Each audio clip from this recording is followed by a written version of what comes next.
जय श्री राधे राधे। महाभारत के युद्ध में अर्जुन के रथ पर बैठे हनुमान जी कभी कभी खड़े होकर कौरवों की सेना की ओर घूर कर देखते थे, तो उस समय कौरवों की सेना तूफान की गति से युद्ध भूमि को छोड़कर भाग जाती। हनुमान की दृष्टि का सामना करने का साहस किसी में नहीं था। उस दिन भी ऐसा हुआ था जब कर्ण और अर्जुन के बीच युद्ध चल रहा था। कर्ण अर्जुन पर अत्यंत भयंकर बाणों की वर्षा किए जा रहा था।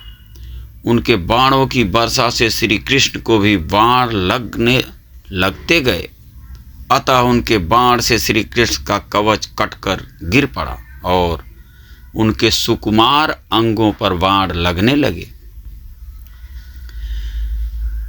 रथ की ध्वजा पर बैठे पवन पुत्र हनुमान जी एकटक नीचे अपने इन आराध्य की ओर ही देख रहे थे।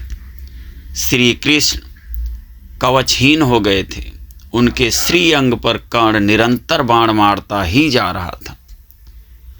हनुमान जी से यह सहन नहीं हुआ।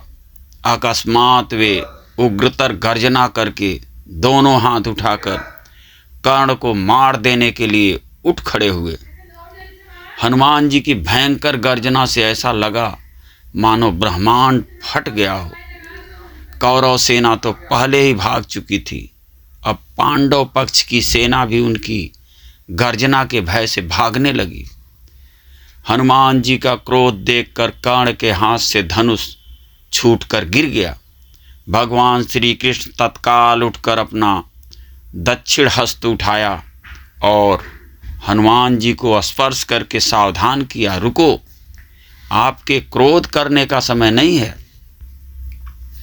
श्री कृष्ण के स्पर्श से हनुमान जी रुक तो गए, किंतु उनकी पूंछ खड़ी होकर आकाश में हिल रही थी। उनके दोनों हाथों की मुट्ठियां बंद थीं। वे दांत कटकटा रहे थे और आग्नेय नेत्रों से कर्ण को घूर रहे थे। हनुमान जी का क्रोध देकर कर्ण और उनके सारथी कांपने लगे। हनुमान जी का क्रोध शांत होते देखकर श्री कृष्ण ने कड़े स्वर में कहा, हनुमान, मेरी ओर देखो। अगर तुम इस प्रकार कर्ण की ओर कुछ क्षण और देखोगे तो कर्ण तुम्हारी दृष्टि से ही मर जाएगा। यह त्रेता युग नहीं है। आपके पराक्रम को तो दूर, आपके तेज को भी कोई यहाँ सह नहीं सकता। आपको मैंने इस युद्ध में शांत रहकर बैठने को कहा है। फिर हनुमान जी ने अपने आराध्य देव की ओर नीचे देखा और शांत होकर बैठ गए। ऐसे हैं हमारे परम प्रिय हनुमान जी, राम भक्त हनुमान जी। जय श्री बजरंग।